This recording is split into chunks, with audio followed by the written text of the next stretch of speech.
नमस्कार दोस्तों, YouTube channel पुरातन कथाएं में एक बार फिर से आपका स्वागत है। एक बार फिर हम आपके समक्ष उपस्थित तो हुए हैं एक पौराणिक रोचक कहानी लेकर। जब पौराणिक कथाओं के खलनायकों की बात होती है तो एक नाम हमारे दिमाग में बार बार कौंधता है और वह नाम है मथुराधिपति कंस का। ऐसा जरूरी इसलिए भी है क्योंकि श्री कृष्ण की लीलाओं का पहला दुश्मन चरित्र वही था। पर कथाओं में कंस के चरित्र का वर्णन देवकी वासुदेव के विवाह और कृष्ण जन्म के दौरान से ही आता है। इसके पहले कंस कौन था, कहां से आया, यह एक अलग कहानी है। पौराणिक कथाओं में भी कंस के चरित्र को कृष्ण के जन्म के बाद से ही विस्तार दिया गया, जबकि उसके अत्याचारी स्वभाव का एक बहुत बड़ा कारण था। तो दोस्तों, आज हम बताएंगे कंस के पूर्व जन्म के विषय में। उसकी आसुरी प्रवृत्तियों का कारण क्या था, क्यों वह इतना अत्याचारी था। इन सब प्रश्नों के उत्तर जानने के लिए हमारे इस वीडियो को अंत तक अवश्य देखें। तो अब हम आते हैं आज की विषय वस्तु पर। दोस्तों, कंस के अत्याचार का कहर केवल देवकी और उसके पति पर ही नहीं बरसा, बल्कि जन्म देने वाली मां भी उस क्रोध और अहंकार की भावना से आजीवन जलती रही। तो कंस के उस पहलू को जानते हैं जो कृष्ण जन्म से पहले का है। इस बात में दो राय नहीं कि कंस शक्तिशाली था और अस्त्र शस्त्र विद्याओं का पारंगत था। इन्हीं के बल पर उसने सालों तक मथुरा पर शासन किया था।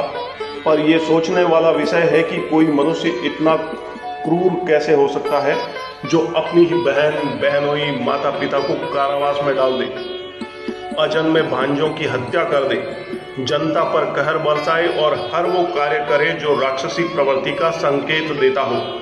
रहस्य दरअसल यहीं से खुलना शुरू होता है। कंस की राक्षसी प्रवृत्ति का राज उसके पिछले जन्म से जुड़ा हुआ है। द्वापर युग में जन्म लेने वाला कंस पहले राक्षस योनि में जन्मा था और उसका नाम था कालनेमी। कालनेमी असुर के पिता का नाम विरोचन था। उसकी आसुरी प्रवृत्तियों से अच्छे अच्छे देवता घबराते थे। उसके पास कई विद्याएं थी। वह अस्त्र कला और तंत्र विद्या में पारंगत था। जब देवासुर संग्राम हुआ तब कालनेमी ने अपने सिंह पर बैठे बैठे ही श्री हरि विष्णु पर बड़े वेग से त्रिशूल चलाया, लेकिन भगवान हरि उसके वार से बच गए और वो त्रिशूल उनकी ओर जो आ रहा था उसे हाथ में पकड़ लिया। बाद में उसी त्रिशूल से कालनेमी का वध कर दिया। जब कालनेमी का वध हुआ तो देवता चिंता मुक्त हो गए, पर श्री हरि विष्णु ने बताया कि कालनेमी का यह एक जन्म समाप्त हुआ है, उसकी आसुरी प्रवृत्तियां द्वापर युग में भी कहर बरसाती रहेगी। यह सुनकर देवता फिर से भयभीत हो गए। तब भगवान ने उन्हें आश्वासन दिया कि जब धरती पर आसुरी प्रवृत्ति का विस्तार होगा तो धर्म की स्थापना के लिए मैं मनुष्य रूप में अवतार लूंगा, तभी एक बार फिर उसका संहार होगा। श्री हरि की वाणी सत्य हुई और द्वापर युग आ गया। इतिहास में बताया गया है कि कंस यदुवंशी राजा आहुक के पुत्र उग्रसेन के यहाँ जन्मा, पर यह पूरा सत्य नहीं है। कंस का जन्म अवश्य उग्रसेन के घर हुआ था और वे उसका पिता कहलाए, पर कंस के असली पिता गंधर्व थे और उसका नाम था द्रमिला। पौराणिक कथा के अनुसार उग्रसेन का विवाह विदर्भ के राजा सत्यकेतु की पुत्री पवन रेखा के साथ हुआ था।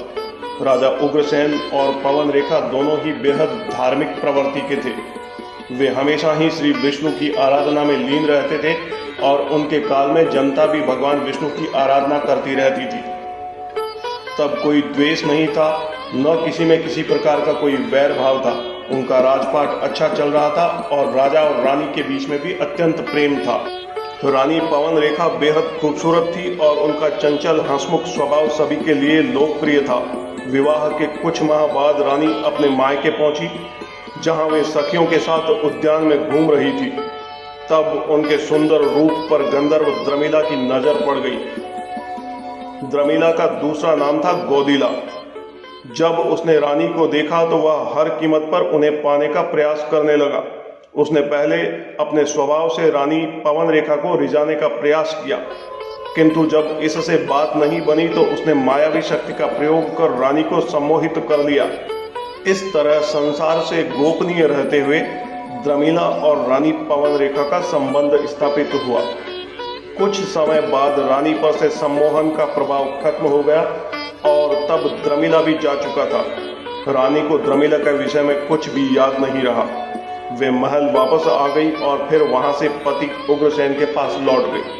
तो रानी जब महल वापस लौटी तब कुछ दिन बीत जाने के बाद समाचार मिला कि वे गर्भवती है। पूरा महल खुशियों से भर गया। राजा उग्रसेन के हर्ष का कोई पारावार न रहा। रानी भी बेहद खुश थी। 9 माह पूरे होते ही उनके गर्भपुत्र कंस का जन्म हुआ। राजा और रानी दोनों कंस को अपना ही पुत्र समझ रहे थे, जबकि कंस रानी पवनरेखा और गंधर्व द्रमिला का पुत्र था। एक और जहां महल में धार्मिक वातावरण रहता था, वहीं दूसरी ओर कंस का स्वभाव बचपन से ही आक्रामक रहा। उसे अच्छे माहौल में परवरिश दी जा रही थी, पर कंस के स्वभाव पर उसके गंधर्व पिता का आचरण हावी रहा। वह उन्हीं की तरह व्यवहार करते हुए बड़ा हुआ। राजा उग्रसेन और रानी पवन रेखा दोनों को यह समझ में नहीं आ रहा था कि आखिर कंस के क्रोध और खराब व्यवहार को कैसे सुधारा जाए। वे जितना अपने पुत्र के करीब आने का प्रयास करते, वह उतना ही उनसे दूर होता गया। उग्रसेन के घर कंस के अलावा 8 पुत्र और 5 पुत्रियों का जन्म हुआ। वे सभी स्वभाव से धार्मिक थे और उनका आचरण परिवार के वातावरण के अनुकूल रहा। कंस इन सब भाई बहनों में सबसे बड़ा था। कंस के भाइयों का नाम न्यग्रोध, सुनामा, कंक, शंकु, अजम्भू, राष्ट्रपाल, युद्धमुष्टि और सुमुष्टिद था, जबकि बहनें कंसा, कंसवती, संततु, राष्ट्रपाली और कंका थी। अब सवाल यह आता है कि आखिर देवकी कौन थी जिसे कंस ने बंदी बना दिया था। दरअसल देवकी कंस की चचेरी बहन थी। राजा उग्रसेन की मां काशीराज की पुत्री काश्या थी। उसके 2 पुत्र थे, देवक और उग्रसेन। देवकी देवक की पुत्री थी। आसुरी प्रवृत्ति होते हुए भी कंस अपनी चचेरी बहन से गहरा स्नेह रखता था।